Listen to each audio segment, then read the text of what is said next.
تو اسے پیمانہ امروز و فردا سے نناب جاویداں پہم دماں ہر دم جواں ہے زندگی۔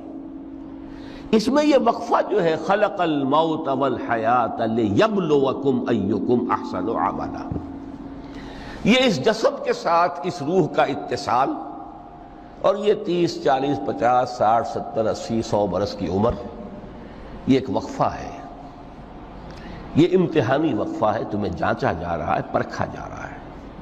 ایکم احسن عملا، اس کو بھی اقبال نے اسی نظم میں خوب بیان کیا ہے کہ قلزم ہستی سے تو ابھرا ہے مانند حباب، اس نیا خانے میں تیرا امتحان ہے زندگی۔ اب اگر تو دو چیزیں انسان پر واضح رہیں، اور نہ صرف واضح رہیں، مستحضر رہیں۔ واضح تو ہو جاتی ہے ایک چیز، پھر آدمی بھول جاتا ہے تو کوئی فائدہ نہیں دیتا اس کے۔ مستحضر ایک یہ کہ اصل زندگی آخرت کی زندگی ہے، طویل ہے، بل توسرون الحیات الدنیا والآخرۃ خیر وابقیٰ،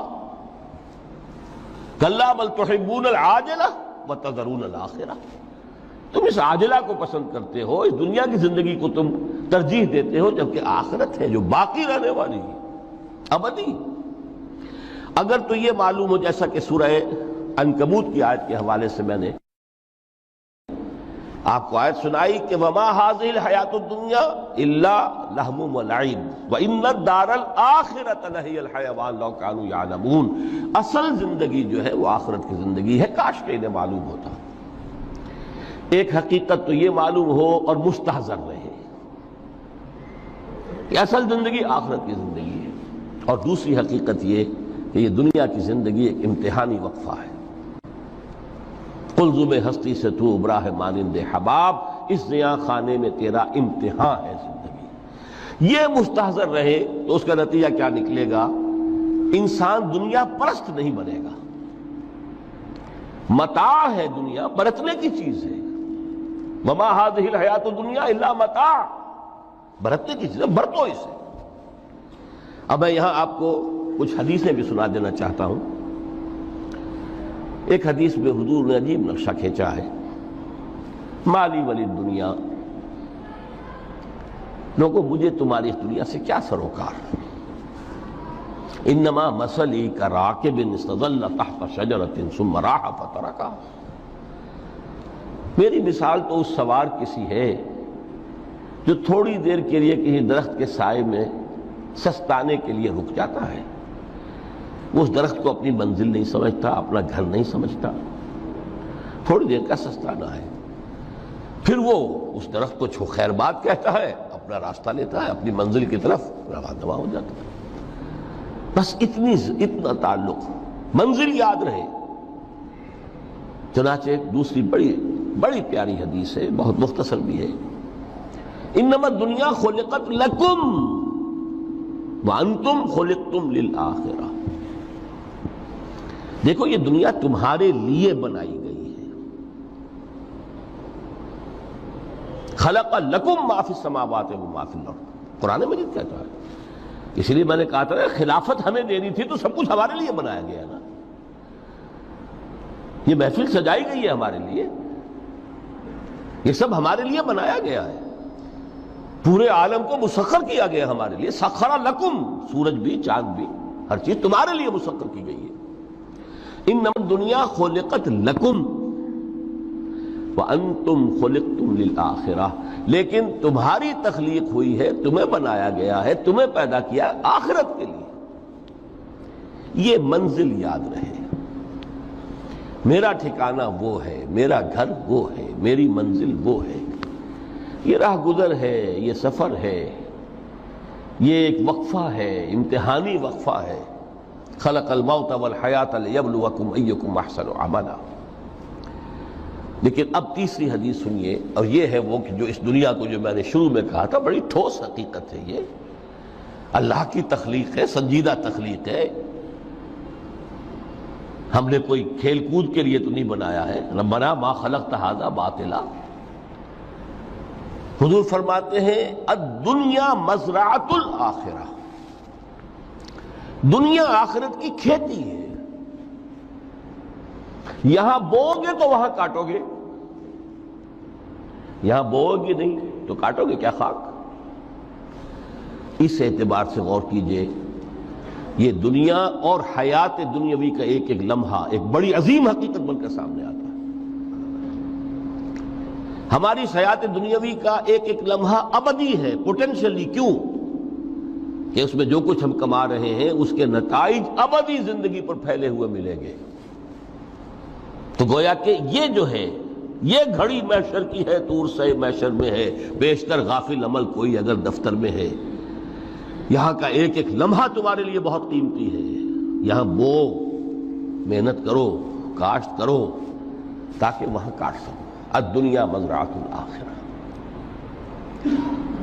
اب دیکھیے یہ جو انداز ہے قرآن کا، وَمَا الْحَيَاةُ الدُّنْيَا إِلَّا مَتَاعُ الْغُرُورِ، جو ہماری گفتگو کا آج عنوان ہے،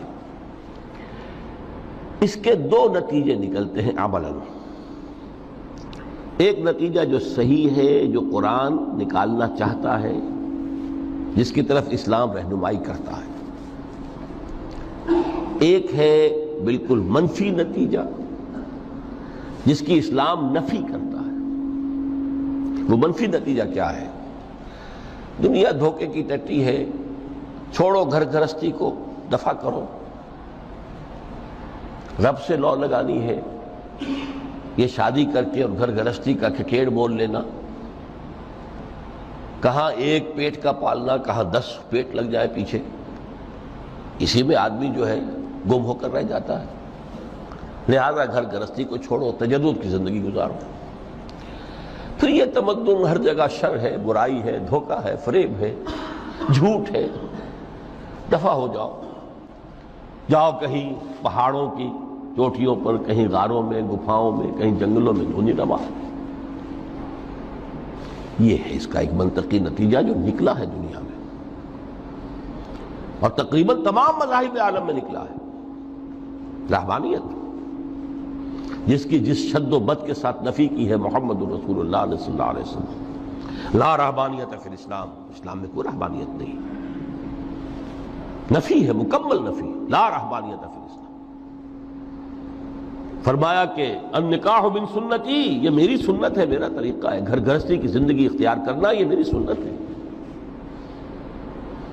3 صحابہ پر کچھ اسی طرح کا غلبہ ہو گیا تھا۔ صحابہ میں ہر طرح کے لوگ تھے، ان میں وہ لوگ بھی تھے کہ جو بڑے ریشنلسٹ تھے، عقل کے حوالے سے بات سمجھنے والے۔ حضرت عمر کو ہم کہہ سکتے ہیں کہ سر خیل تھے ان کی، رضی اللہ تعالیٰ عنہ۔ کچھ درویش منش لوگ بھی تھے، کچھ پر یہ تقویٰ کا اور درویشی کا بہت زیادہ غلبہ ہو گیا تھا، مغلوب الحال ہم انہیں کہہ سکتے ہیں۔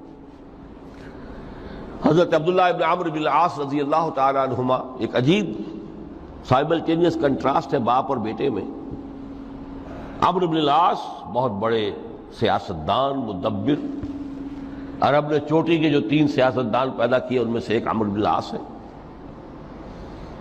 واریر، کانکرر، سیاستدان۔ لیکن عبداللہ ابن عمرو بن العاص بالکل درویش، روزانہ روزہ ساری رات کھڑے ہیں، نہ بیوی سے کوئی سروکار، نہ کسی سے کوئی سروکار۔ حضور کو اطلاع ملی، بلا لیا، جواب طلبی ہو گئی، یا عبداللہ اولم اخبر انک تصوم الدہر وتقوم اللیل، اے عبداللہ مجھے یہ خبر دی گئی ہے تم ساری رات کھڑے رہتے ہو، روزانہ روزہ رکھتے ہو، کیا کہتے ہیں؟ جی حضور ایسا تو ہے۔ لا تفعل، مت کرو ہرگز۔ فإن لنفسك عليك حقا وإن لزوجك عليك حقا وإن لزورك عليك حقا، دیکھو تم پر تمہارے اس جسم کا اور نفس کا بھی حق ہے، اسے آرام بھی دو، اس کی ضروریات بھی پوری کرو، اس کی دیکھ بھال بھی کرو، یہ بھی تمہارے پاس امانت ہے اللہ کی۔ پھر تم پر تمہاری بیوی کا حق ہے۔ کسی صحابی نے دیکھا تھا حضرت عبداللہ ابن عمرو بن العاص کی بیوی کو کہ وہ بالکل جیسے کہ میلی کچیلی حالت میں تھی۔ پوچھا یہ کیا حال بنا رکھا؟ ان کا کہ آپ کے دوست کو تو کوئی غرض ہے ہی نہیں سرے سے. ظاہر بات ہے کہ مسلمان بیوی اور کس کے لیے وہ سنگھار کرے گی جب شوہر ہی کو کوئی دلچسپی نہ ہو، اس سے غرض ہی نہ ہو. لا تفعل. رات کو سو بھی دیکھو مجھے، میں رات کو سوتا بھی ہوں، نماز پڑھتا بھی ہوں، میں روزے رکھتا بھی ہوں، ناغے بھی کرتا ہوں. دیکھو زیادہ سے زیادہ ہفتے میں دو دن روزے رکھ لیا کرو کہ حضور مجھے اور تھوڑی سی اجازت. اچھا ایک دن ناغا، ایک دن روزہ، صوم داؤد، اس سے آگے کی اجازت نہیں. اسی طرح 3 حضرات سراسراہتن آتا ہے حدیث میں، بخاری شریف کی روایت ہے، ان پر بھی کوئی ایسا ہی غلبہ ہوا رہبانیت کا اور ترک دنیا کا. انہوں نے آ کے ازواج مطہرات سے معلوم کیا آپ کتنی رات نماز پڑھتے ہیں، کتنا دو سوتے ہیں، مہینے میں کتنے آپ روزے رکھتے ہیں نفلی. انہوں نے کوئی، وہاں تو کھلی کتاب تھی سیرت محمد صلی اللہ علیہ وسلم، جو کچھ تھی حقیقت بیان کر. اب دیکھیے ایک عجیب ذہنیت، انہوں نے دیکھا کہ یہ تو کم ہے، ان کے اندازے کے اعتبار سے تو بہت کم ہے، لیکن یہ کہ اپنے آپ کو ذرا تسلی، حضور کی تو کوئی ضرورت نہیں ہے، آپ تو معصوم ہیں، آپ کے سے کوئی گناہ نہیں ہوا، کوئی خطا نہیں ہوئی، آپ کے لیے تو یہ اتنی عبادت ہمارے لیے تو کافی نہیں ہے، ہم تو گناہ گار ہیں. ایک نے عہد کیا کہ میں کبھی نہیں سوؤں گا، رات بھر کھڑا رہوں گا. دوسرے نے کہا کبھی ناغا نہیں کروں گا، ہر روز روزہ رکھوں گا. تیسرے نے کہا میں شادی بیاہ کے کھکھیڑ میں پڑوں گا نہیں. حضور کو اطلاع مل گئی، طلب فرمایا، ڈانٹا آپ نے، آپ لوگوں نے یہ کہا ہے؟ جی ہاں ہم نے کہا تو ہے. واللہ، خدا کی قسم، میں تم میں سب سے بڑھ کر متقی ہوں، لیکن میں رات کو سوتا بھی ہوں اور نماز بھی پڑھتا ہوں، روزے رکھتا بھی ہوں، ناغے بھی کرتا ہوں. میری گھر گرستی کی زندگی ہے، میری بیویاں ہیں. من رغب عن سنتی فلیس منی، یہ ٹکڑا جو جوڑ دیا جاتا ہے نکاح کے خطبے میں اس حدیث کے ٹکڑے کے ساتھ، یہ 2 علیحدہ حدیث ہے بالکل، النکاح من سنتی، اور یہ ٹکڑا اس طویل حدیث کا ہے، من رغب عن سنتی فلیس منی، جو میری سنت کو پسند نہیں کرتا پھر اس کا مجھ سے کوئی تعلق نہیں. یہ تو میں نے احادیث کے حوالے سے آپ کو وہ جو منفی طرز عمل، گریز، دنیا سے تعلق منقطع کرنا، پسپائی، گریز، فرار، اور اس کا نتیجہ کیا نکلتا ہے کہ دنیا پھر شریروں کے لیے رہ گئی، کھیلیں کودیں عیش کریں. جو سلیم الفطرت نیک لوگ تھے وہ تو گئے، لہذا ان کو اب کوئی روک ٹوک کرنے والا ہی نہیں، کوئی پوچھنے تاشنے والا نہیں. ظالم جو چاہیں ظلم کریں اور جس طرح چاہیں شریر جو ہے شرارتیں کریں. قرآن مجید میں سورہ حدید اس اعتبار سے نہایت عظیم صورت ہے، نہایت عظیم صورت ہے کہ وہاں یہ آیت بھی بہت ہی شاندار انداز میں آئی ہے، متاع الغرور والی،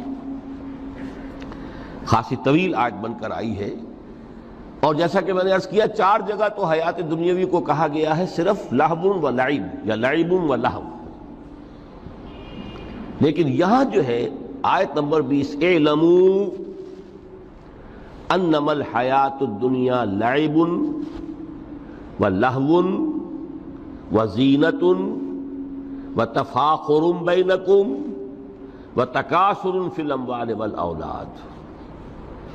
5 الفاظ کے حوالے سے اس حیات دنیاوی کے کچھ حقائق بیان کیے گئے. عام طور پر سرسری طور پر لوگ گزر گئے ہیں. محاورتاً جب بھی آتا ہے معاملہ لہو لعب، لعب و لہو، وہ تو 4 جگہ ہے،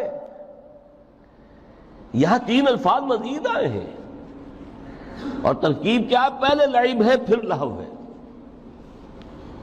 سورہ عنکبوت میں لہو و لعب یہ در حقیقت ایک طرح سے محاورے کی شکل اختیار کر گیا، تماشا اور کھیل، لیکن نہیں، یہاں ترتیب کچھ اور ہے. اس پر اگر آپ غور کریں گے تو یہ ایک عجیب سا نقشہ سامنے آتا ہے. حیات دنیاوی کے 5 ادوار، جن میں سے ہر دور میں ایک شے انتہائی اہم ہوتی ہے، توجہ کا مرکز بنی ہوتی ہے. ابتدائی دور ہے، بالکل بچہ بھی ہے، کھیل، بس لعب، اس کے سوا اسے کوئی زندگی سے سروکار ہی نہیں، زندگی کے تلخ حقائق ابھی اسے معلوم نہیں. بھوک لگی تو رو پڑے، ماں نے دودھ پلانا ہے، کھلانا ہے، ان سے تو کچھ نہیں کرنا اس نے، وہ لعب، کھیل. لیکن تھوڑا سا آگے چلتے ہیں، ٹین ایجر سٹیج میں جب داخل ہوتا ہے آدمی تو اب وہ نرا کھیل، معصومانہ کھیل نہیں رہتا، اس میں تلذذ، سینشول گریٹیفیکیشن کا عنصر شامل ہو جاتا ہے۔ اب اس نے کہا لہو، اعلموا انما الحیات الدنیا لعب و لہو۔ ذرا آگے بڑھیے تو انسان پر سب سے زیادہ دھن سوار ہو جاتی ہے، بناؤ سنگھار، میرا لباس فیشن کے مطابق ہو، کہیں ایسا نہ ہو مذاق اڑے۔ اپنے لباس کے بارے میں بہت کانشیس ہوگا، اپنے ہیئر کٹ کے بارے میں بہت کانشیس ہوگا، ہر چیز کے بارے میں بہت کانشیس۔ زینت، بناؤ سنگھار، آرائش، زیبائش۔ اس سے ذرا آگے گئے، تکاثر فی الاموال والاولاد تفاخر بینکم۔ یہ سمجھیے کہ تقریباً 30 برس کی عمر جب انسان کی ہوتی ہے، اب فخر، تفاخر، یا دولت پر فخر ہوگا، یا نسب پر فخر ہوگا، یا اپنی کسی سیاسی حیثیت پر فخر ہوگا، اپنی چودراہٹ پر فخر ہوگا۔ تفاخر بینکم، جس میں جان میں چونکہ توانائی ہوتی ہے، قوت ہوتی ہے، لیکن اس کے بعد جب عمر ڈھلی بڑا ریئلسٹک ہو جاتا ہے انسان۔ پھر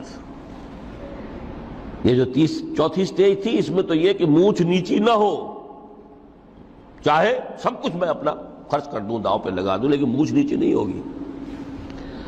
آخری سٹیج وہ ہوتی ہے کہ پھر ہوکا لگ جاتا ہے آدمی کو، تکاثر فی الاموال والاولاد، مال اور اولاد کی کثرت کثرت کثرت۔ اب یہ ہوتا ہے کہ مونچھ نیچی کیا، مونڈ بھی دی جائے تو کوئی حرج نہیں، مال آنا چاہیے، ویری ریئلسٹک۔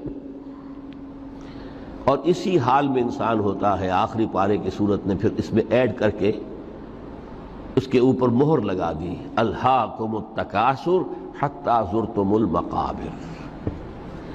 یہ تکاثر جو ہے پیچھا نہیں چھوڑتا۔ اتنی دولت بھی ہے کہ آپ کی 10 نسلیں کھا سکے اطمینان سے بیٹھ کر، تب بھی صبر نہیں ہوتا۔ بڑے میاں کی ٹانگیں جو ہیں وہ قبر میں لٹکی ہوئی ہیں، لیکن تکاثر جو ہے، تکاثر مال، وہ پیچھا نہیں چھوڑتا۔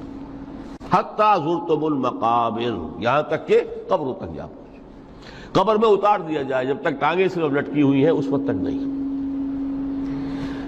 اس کے بعد تشبیہ دی ہے کہ یہ حیات دنیاوی کا جو ایک سائیکل ہے، اعلموا انما الحیات الدنیا لعب و لہو و زینت و تفاخر بینکم و تکاثر فی الاموال والاولاد۔ اب اس کو کمپیئر کیا ہے پلانٹ کنگڈم میں جو سائیکل چل رہا ہے۔ یہ ہمارا سائیکل ہے 60-70 برس کا، بچہ پیدا ہوا، خوشیاں منائی گئیں، پھر وہ لڑکپن سے، پھر ٹین ایجر سٹیج سے، پھر جوانی ہے، پھر ادھیڑ عمر ہے، اور پھر بڑھاپا ہے، اور پھر قبر میں اتارا جانا ہے۔ لیکن یہ کہ پلانٹ کنگڈم میں سائیکل چلتی ہے، کمثل غیث اعجب الکفار نباتہ ثم یہیج فتراہ مصفرا ثم یکون حطاما۔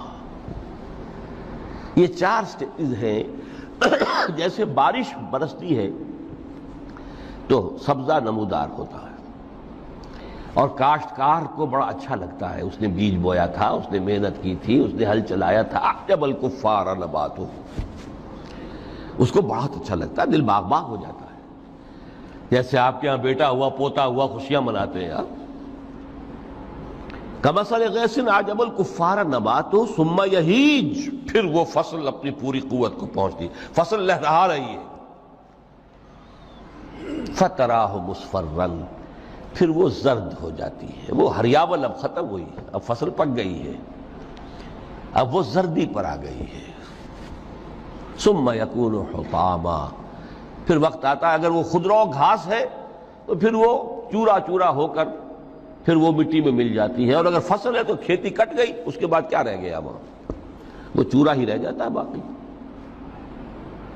یہ لائف کا سائیکل چل رہا ہے، 3 مہینے کا ہو، 4 مہینے کا ہو، یہ ہے پلانٹ کنگڈم کا، وہ ہے سائیکل انسانی زندگی کا۔ اب فرمائی ٹیپ کی بات جو ہے، وفی الآخرۃ عذاب شدید ومغفرۃ من اللہ ورضوان۔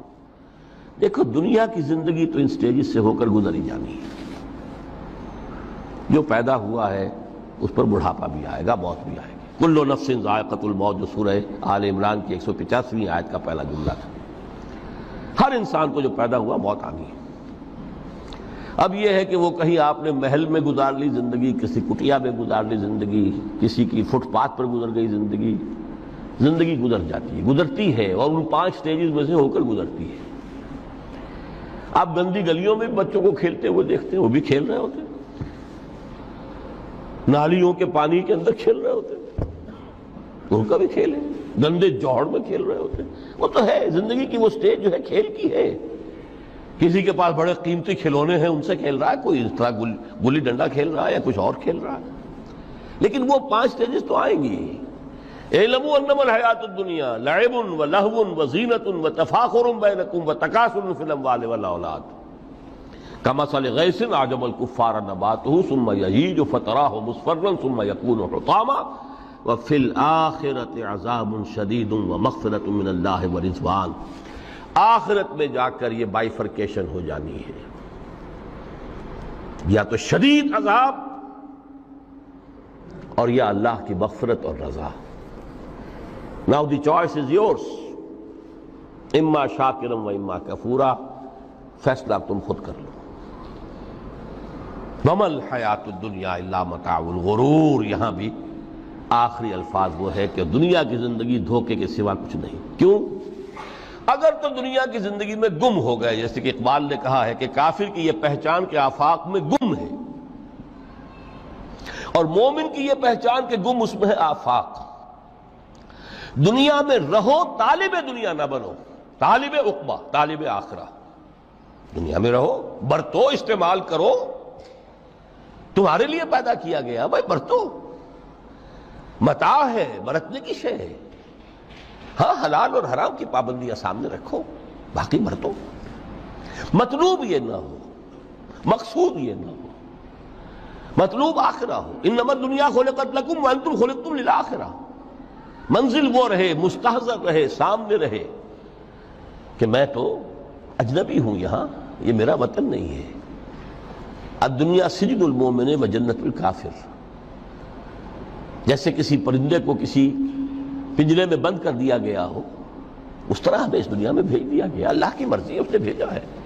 جب تک وہ چاہتا ہم رہیں گے یہاں، لیکن ہمارا دل یہاں نہیں لگے گا۔ بازار سے گزرا ہوں، خریدار نہیں ہوں،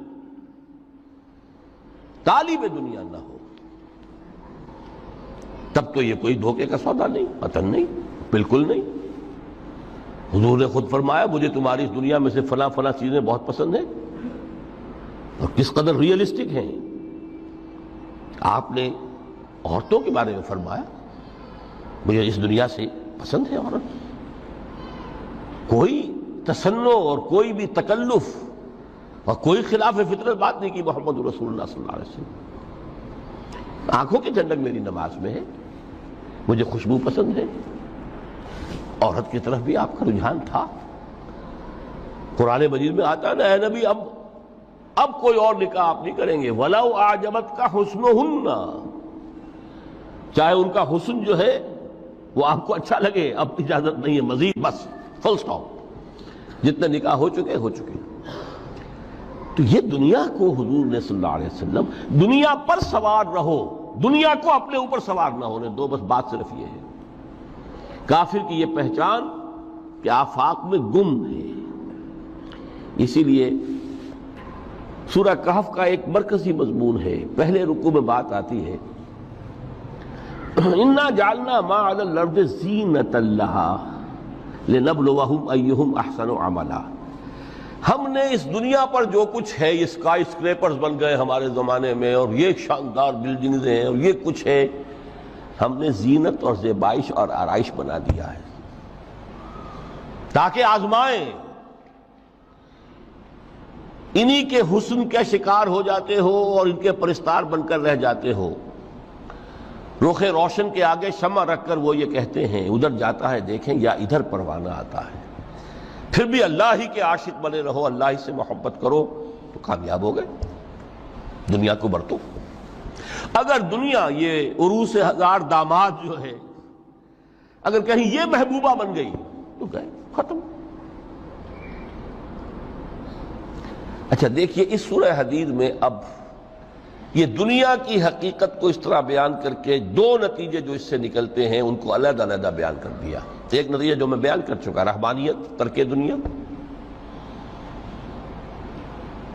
اس کی نفی کرتے ہوئے فرمایا وَلَقَدْ أَرْسَلْنَا نُوحًا وَإِبْرَاهِيمَ وَجَعَلْنَا فِي ذُرِّيَّتِهِمَا النُّبُوَّةَ وَالْكِتَابَ فَمِنْهُمْ مُهْتَدٍ وَكَثِيرٌ مِّنْهُمْ فَاسِقُونَ ثُمَّ قَفَّيْنَا عَلَىٰ آثَارِهِمْ بِرُسُلِنَا وَقَفَّيْنَا بِعِيسَى ابْنِ مَرْيَمَ وَآتَيْنَاهُ الْإِنْجِيلَ وَجَعَلْنَا فِي قُلُوبِ الَّذِينَ اتَّبَعُوهُ رَأْفَةً وَرَحْمَةً وَرَهْبَانِيَّةً ابْتَدَعُوهَا مَا كَتَبْنَاهَا عَلَيْهِمْ.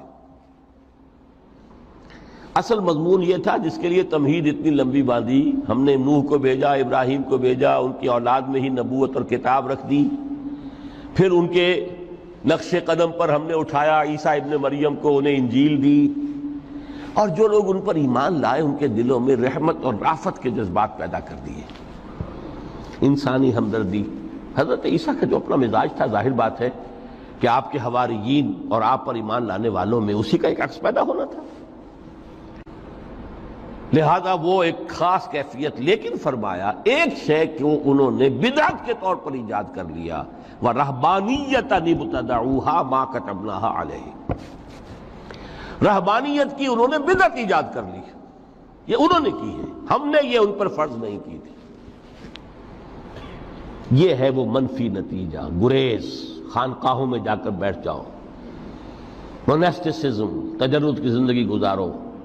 نتیجہ اس کا کیا نکلتا ہے کہ بظاہر راہب اور راہبائیں رہ رہی ہیں اور رہ رہے ہیں، اور اندر جو حرام کاری کے بازار چل رہے ہیں، اور تہخانوں کے اندر حرامی بچوں کی قبروں کے قبرستان بنے. ہسٹری آف کرسچین موناسٹسزم پر کتابیں پڑھ لیجیے، خود انہوں نے اپنے سارے جو ہیں بخیے ادھیڑ کر خود رکھ دیے.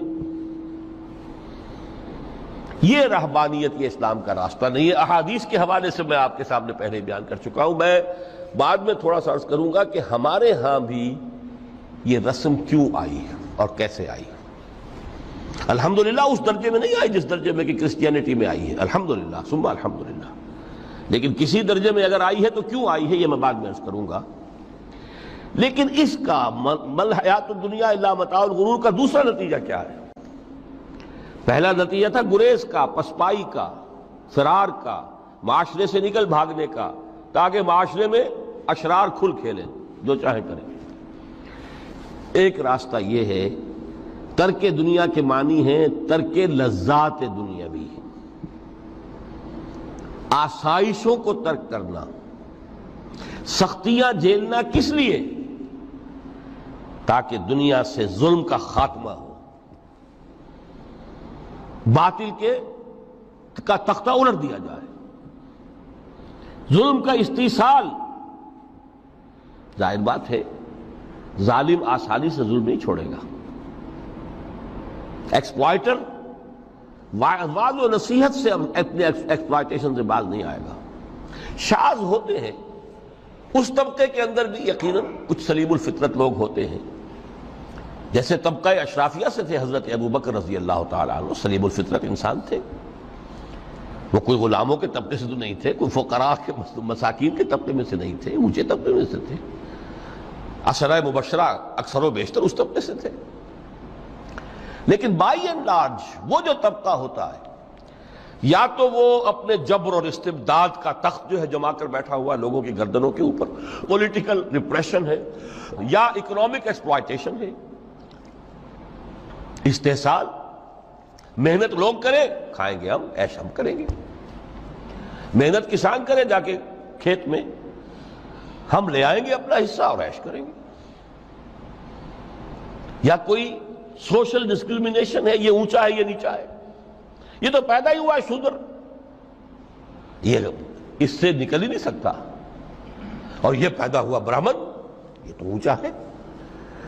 اس تینوں قسم کے ظلم، اس کا خاتمہ کرنا، اس کے لیے جد و جہد کی ضرورت ہے، جہاد کی ضرورت ہے، قتال کی ضرورت ہے، اور جہاد و قتال آپ نہیں کر سکتے جب تک کہ لذات دنیاوی سے کنارہ کشی نہ کریں، جب تک کہ اپنی بیلٹ کو ٹائٹ نہ کریں، جب تک کہ اپنی ضروریات زندگی کو کم نہ کریں۔ ضروریات زندگی کم کریں گے تو تفریغ الاوقات ہوگا، جو تبلیغی بھائیوں کی اصطلاح ہے بہت اہم، اپنے وقت کو فارغ کر سکیں گے۔ اس وقت کو فارغ کریں گے تو پھر وہ جد و جہد، وہ محنت، وہ جہاد، اس کے لیے آپ کے پاس وقت ہوگا، اس کو آپ لگا سکیں گے۔ پھر اس میں جب سخت سے سخت منزلیں آئیں گی تو اس میں میدان میں مقابلہ بھی ہوگا، جان کی بازی بھی کھیلنی پڑے گی، اس میں قید و بند کا وقت بھی آ سکتا ہے۔ 3 برس تک اگر محمد عربی صلی اللہ علیہ وسلم پورے خاندان بنی ہاشم کے ساتھ بدترین اسیری سمجھ لیجئے شیب بنی ہاشم میں جو رہیں، یہاں تو اسیروں کو آپ راشن تو دیتے، کھانا تو دیتے، وہاں تو اصل جو ہے وہ تو دونوں طرف سے گھاٹی کا منہ بند کر دیا گیا تھا، سیل تھی کہ کوئی شے جو ہے وہ جانے نہ پائے اندر۔ 3 برس، جس میں کہ وہ وقت بھی آیا ہے کہ سوکھے ہوئے چمڑے ابال ابال کر اس کا پانی جو ہے بلکتے ہوئے بچے، پھول جیسے بچے بنی ہاشم، ان کے حلق میں ٹپکایا گیا ہے، اور کچھ نہیں۔ کچھ تھے لوگ، حکیم بن حزام جیسے رضی اللہ تعالیٰ عنہ، بعد میں ایمان بھی لے آئے۔ حضرت خدیجہ رضی اللہ تعالیٰ عنہ کے چونکہ وہ قریبی رشتہ دار تھے، وہ پہاڑ کو کراس کر کے چوٹی پر سے اتر کر کچھ کبھی کبھی کھانے پینے کی چیز پہنچا دیتے تھے۔ یہ سارے مراحل آئیں گے۔ یہ جو ہے یہ مثبت ہے۔ ترک دنیا وہ نہیں۔ ترک دنیا سے مراد دنیا کی لذتوں سے، دنیا کی آسائشوں سے، ان سے آدمی اپنے آپ کو پیچھے ہٹائے، ان کو چھوڑے، ان کو ترک کرے، تاکہ اپنا وقت، اپنا مال، اپنی صلاحیتیں صرف کر سکے۔ کس کام کے لیے؟ اب اس کے لیے دیکھیے آیت نمبر 25 ہے یہ سورہ حدید کی۔ لَقَدْ أَرْسَلْنَا رُسُلَنَا بِالْبَيِّنَاتِ، ہم نے اپنے رسولوں کو بھیجا واضح چیزوں کے ساتھ۔ بینہ وہ شے جو از خود ظاہر ہو۔ آفتاب آمد، دلیل آفتاب، جب سورج طلوع ہو گیا وہ خود اپنے وجود پر دلیل ہے، اس کے لیے کسی اور اضافی دلیل کی ضرورت نہیں کہ سورج موجود ہے، وہ تو ہے، سب کو نظر آ رہا ہے۔ تو بینات سے مراد معجزے بھی ہیں، اور وہ تعلیم جو ہے بنیادی دین کی کہ جو فطرت انسانی کی جانی پہچانی ہوئی شے ہے، دونوں پر اس کا اطلاق ہو جائے گا۔ لقد ارسلنا رسلنا بالبینات وانزلنا معهم الکتاب والمیزان، اور ہم نے ان کے ساتھ کتاب اتاری، میزان اتاری۔ یہ سب کچھ کس لیے کیا؟ لیقوم الناس بالقسط، تاکہ لوگ عدل پر قائم ہوں۔ یہ ہے سول آبجیکٹو۔ یہ نہیں بس ہماری کتاب پڑھ لیا کرے، ختم قرآن ہو گیا، اللہ اللہ دعا مانگ لی، چھٹی۔ قائم کرو اس کو، وہ میزان عدل نصب کرو، ہر ایک کو وہی تل کر ملے جو اس کا حق ہے، اور ہر ایک سے وہ لیا جائے کہ جو اس کے ذمہ واجب ہے۔ اگر یہ نہیں تو بابا پھر سب کہانیاں ہیں، شریعت اور دین اور نماز اور روزہ اور حج، کوئی حیثیت ان کی نہیں۔ اچھی طرح سن لیجئے میری بات۔ قرآن مجید میں کہلوایا گیا حضور سے، قل یا اہل الکتاب لستم علی شیء حتی تقیموا التوراۃ والانجیل وما انزل الیکم من ربکم۔ اے نبی ان سے کہہ دیجئے، اے کتاب والو تمہاری کوئی حیثیت ہی نہیں، ہماری نگاہوں میں تمہارا کوئی مقام ہی نہیں، جب تک کہ تم قائم نہیں کرتے تورات کو اور انجیل کو اور جو کچھ کے نازل کیا گیا تمہاری طرف، تمہارے رب کی طرف سے۔ قائم کرو، پھر آؤ ہم سے بات کرو، ہم سے دعا کرو، ورنہ دفع ہو جاؤ۔ Nothing doing. They don't care for you. لستم علی شیء حتی تقیموا التوراۃ والانجیل وما انزل الیکم من ربکم۔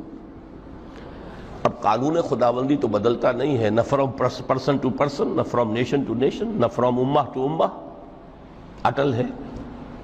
وَلَن تَجِدَ لِسُنَّتِ اللَّهِ تَبْدِيلًا وَلَن تَجِدَ لِسُنَّتِ اللَّهِ تَحْوِيلًا۔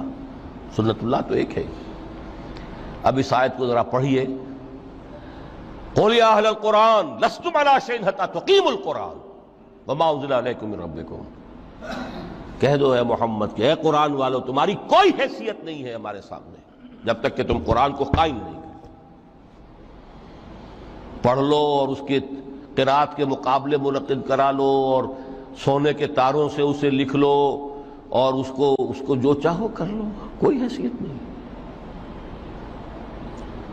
قائم کرو اس قرآن کو، اس کے نظام کو، اس کے قانون کو، جو حضرت ابوبکر نے فرمایا تھا، پہلا خطبہ جو دیا ہے آپ نے بیعت خلافت کے بعد، تم میں ہر قوی میرے نزدیک ضعیف ہوگا جب تک کہ اس سے حق وصول نہ کر لوں، اور ہر ضعیف قوی ہوگا جب تک کہ اسے اس کا حق دلا نہ دوں۔ سورہ شورى میں حضور سے کہلوایا گیا قل وَأُمِرْتُ لِأَعْدِلَ بَيْنَكُمْ، مجھے یہ حکم ہوا ہے کہ میں تمہارے مابین عدل قائم کروں۔ میں واعظ بن کر نہیں آیا، میں بدھ مت کے بھکشو بنانے کے لیے نہیں آیا تمہیں۔ ہاں انقلابی عمل میں ایک مرحلہ آتا ہے، بدھ مت کے بھکشو بننا پڑتا ہے کچھ عرصے کے لیے، تیاری کا مرحلہ، وہ میں ابھی بعد میں ذرا بیان کر دوں گا، لیکن مستقل نہیں ہے یہ بدھ مت کے بھکشو۔ یہ بدماش جس طرح چاہیں کھل کھیلیں، ظالم جس طرح چاہیں لوگوں پر ظلم کرتے رہیں، تشدد اور جبر کا جس طرح سے چاہے معاملہ کرے، استحصالی نظام جس طرح ہوتا ہے چلتا رہے۔ شاہ ولی اللہ دہلوی رحمۃ اللہ علیہ کے الفاظ میں انسانوں کی عظیم اکثریت ڈھور ڈنگر بن جائے، صبح سے لے کے شام تک کمر توڑ دینے والی مشقت کے بعد بمشکل 2 وقت کی روٹی ملتی ہو، اس کا کبھی خیال اسے اللہ کا آئے گا؟ کبھی اللہ سے لو لگا سکے گا؟ دنیا نے تیری یاد سے بیگانہ کر دیا تو اس سے بھی دل فریب ہے غم روزگار کے۔ اس لیے حضور نے فرمایا کاد الفقر ان یکون کفرا، یہ فقر جو ہے یہ تو انسان کو کفر تک پہنچا دیتا ہے۔ عدل قائم کرو۔ تو دیکھیے یہ آیت انتہائی گمبھیر آیت ہے قرآن مجید کی سورہ حدید کی، جس طرح وہ آیت متاع الغرور والی جس شان کے ساتھ سورہ حدید میں آئی ہے، اعلموا انما الحیات الدنیا لعب ولہو وزینۃ وتفاخر بینکم وتکاثر فی الاموال والاولاد کمثل غیث اعجب الکفار نباتہ ثم یہیج فتراہ مصفرا ثم یکون حطاما وفی الآخرۃ عذاب شدید ومغفرۃ من اللہ ورضوان وما الحیات الدنیا الا متاع الغرور۔ لیکن اس کا نتیجہ کیا نکلنا چاہیے؟ لقد ارسلنا رسلنا بالبینات وانزلنا معهم الكتاب والمیزان لیقوم الناس بالقسط۔ Now prepare for the shock۔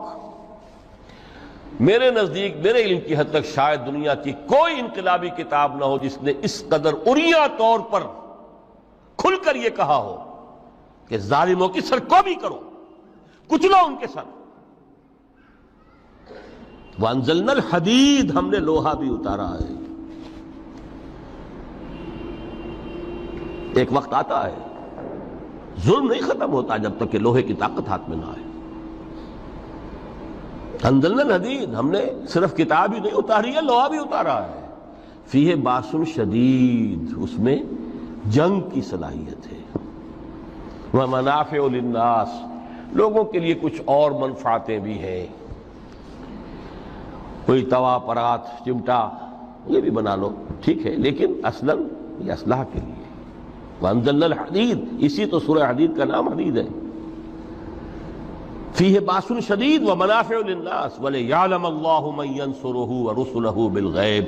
اللہ دیکھنا چاہتا ہے کون ہے اس کے وفادار بندے جو اس لوہے کی طاقت کو ہاتھ میں لے کر مدد کرتے ہیں اس کی اور اس کے رسولوں کی غیب میں ہونے کے باوجود۔ ان اللہ قوی عزیز، ویسے اللہ قوی ہے، عزیز ہے، آنے واحد میں کفر کو ختم کر دے جب چاہے، آنے واحد میں ظالموں کا ظلم جو ہے وہ ختم کر کے رکھ دے، وہ سب کچھ کر سکتا ہے۔ لیکن پھر تمہاری آزمائش کیسے ہوگی؟ کیسے معلوم ہوگا ہوز ہو، کس کا کیا مقام تھا، کس کے پاس کتنا یقین کا سرمایہ تھا، کس کے ایمان کی گہرائی اور گہرائی کا کیا عالم تھا، کس نے ہمارے دین کے لیے کیسی کیسی قربانیاں جھیلی ہیں۔ یہ ہے ترک دنیا جو موسٹ پروفاؤنڈ ہے، نتیجہ خیز ہے، خیر کو وجود میں لانے کے لیے ہے، لیکن اس کی مثالیں موجود ہیں۔ حضرت مصعب بن عمیر رضی اللہ تعالی عنہ ایام جاہلیت میں کہا جاتا ہے ان کا جوڑا جو ہے شام سے تیار ہو کر آتا تھا، جیسے کبھی مشہور ہے کہ پنڈت نہرو کا بھی کپڑے سل کر آتے تھے پیرس سے۔ موتی لال نہرو کا بیٹا، اور موتی لال نہرو وہ تھا کہ وائس رائے کی پہلی کار آئی ہے ہندوستان میں تو دوسری کار موتی لال کی آئی، اس کا بیٹا، اس کے کپڑے پیرس سے سل کر آتے تھے۔ مصعب بن عمیر کے کپڑے شام سے تیار ہو کر آتے تھے، اور وہ ہمیشہ عطر میں بسے ہوئے ہوتے تھے۔ جہاں سے گزر گئے معلوم ہوا کہ پوری گلی جو ہے وہ مہک اٹھی، معلوم ہو جائے کہ مصعب گزرا ہے یہاں سے۔ ایمان لائے محمد رسول اللہ پر صلی اللہ علیہ وسلم۔ باپ فوت ہو چکا تھا، اس کی چھوڑی ہوئی دولت تھی، ماں تھی، لیکن وہ خاندان کا نظام، چچا تھا سربراہ، وہ بدترین کافر۔ اس نے پہلے سمجھایا ہوگا 100 طریقے آزما کے، پھر آخری بار اس نے آزمایا کہ جس دولت کے اوپر تم عیش کر رہے ہو یہ تمہارے مشرک باپ کی دولت ہے، نکل جاؤ گھر سے۔ انہوں نے سمجھا تھا جیسے سورہ صافات میں آتا ہے فَأَرَادُوا بِهِ كَيْدًا فَجَعَلْنَاهُمُ الْأَسْفَلِينَ۔ انہوں نے حضرت ابراہیم کے بارے میں سمجھا تھا جب دیکھیں گے کہ آگ تیار ہو رہی ہے اور یہ اس میں مجھے ڈال دیں گے تو سب یہ نشہ حرن ہو جائے گا، یہ توحید وحید سب ہوا ہو جائے گی۔ لیکن ہوا کیا؟ بے خطر کود پڑا آتش نمرود میں عشق، عقل ہے محو تماشائے لبے بام ابھی۔ اس نے تو یہ دھمکی دی تھی کہ دن میں تارے نظر آ جائیں گے مصعب کو، ناز و نام میں پلا ہوا انسان، اسے کہہ دیا جا نکل جاؤ گھر سے۔ اٹھ کر چلنے لگے، اس کا تیش جو ہے اور اچھا یہ کپڑے بھی اسی مشرک باپ کے ہیں، اتارو ان سب کو۔ مادر ذات برہنہ ہو کر گھر سے نکلے، مادر ذات۔ پھر وہی ہے کہ جن کے نام قرائے فال بنا میں من دیوانہ زدند۔ اے بیعت عقبہ اولا ہوئی ہے، لوگوں نے کہا کہ ہمیں کوئی مقری دیجئے قرآن پڑھانے والا جو ہمیں قرآن پڑھائے۔ حضور نے فرمایا جاؤ مصعب۔ وہ مصعب وہاں جا کر مدینے میں المقری بن گئے، جا المقری، وہ آ رہا پڑھانے والا۔ اور 1 سال کی محنت، دعوت اور تبلیغ اور قرآن کے پڑھانے کے نتیجے میں اگلے سال 75 افراد لا کر حضور کی جھولی میں ڈال دی۔ یہ مصعب ہے۔ شہادت ہوئی ہے غزوہ بدر میں۔ ایک مرتبہ اس سے پہلے کا واقعہ بھی ہے کہ حضور مسجد میں تشریف فرما تھے، سامنے سے حضرت مصعب گزرے، ایک پھٹا ہوا سا کمبل جسم کے گرد لپیٹا ہوا تھا۔ حضور کی آنکھوں میں آنسو آ گئے۔ از کجا تاب کجا، یہ دیوانہ جو ہے اللہ کا اور رسول کا اور دین کا کہاں سے کہاں پہنچا ہے۔ غزوہ احد میں علم ان کے ہاتھ میں ہے، جس ہاتھ میں علم ہے وار پڑا، کٹ گیا، دوسرے سے پکڑا، اس کو بھی کٹ گیا، پھر دونوں جتنے بچ گئے تھے حصے ان سے سنبھالا، پھر شہید ہو گئے۔ جسم پر صرف ایک چادر تھی، اوپر سے جسم ننگا تھا، صرف ستر کے لیے چادر۔ دفن کرنے لگے تو مسئلہ ہی پیش آ گیا کہ چونکہ شہید کے تو کفن جو ہے اس کا اپنا جو بھی لباس پہنا ہو شہادت کے وقت، حضور سے کہا گیا کہ حضور مصعب کی چادر تو اتنی چھوٹی ہے کہ سر ڈھانپتے ہیں تو پیر کھل جاتے ہیں، پیر ڈھانپتے ہیں تو سر کھل جاتا ہے۔ فرمایا سر کو چادر سے ڈھانپ دو اور پیروں پر اذخر گھاس لا کر ڈال دو، یہ آخری لباس نصیب ہوا۔